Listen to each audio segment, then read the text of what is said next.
दुसरी संस्कृती निष्ठा आहे. आपल्या संस्कृतीवर आपलं प्रेम असलं पाहिजे. जगाच्या पाठीवर कुठेही प्रवास करा, दोन गोष्टी सोडायच्या नाही.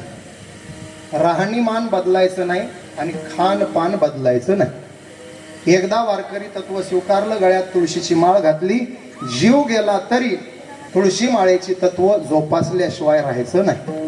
परवाच्या कोरोना काळात आमचे कित्येक वारकरी दवाखान्यात ॲडमिट झाले. डॉक्टरांनी सांगितलं ऑक्सिजन लेवल कमी झाली आहे, इम्युनिटी पॉवर कमी झाली आहे, वाढवायचे असेल तर संडे होया मंडे. फक्त डोक्यात आणा, पुढचं म्हणू नका. आमच्या वारकऱ्यांनी सांगितलं डॉक्टर फार फार काय होईल, जीव जाईल, याच्या पलीकडे काय होणार आहे. डॉक्टर या कोरोना काळात ऑक्सिजन पायी मेलो तरी चालेल, पण ही तुळशीची माळा मी सरणावर जळेपर्यंत माझ्या सोबत राहणार आहे. ध्यानात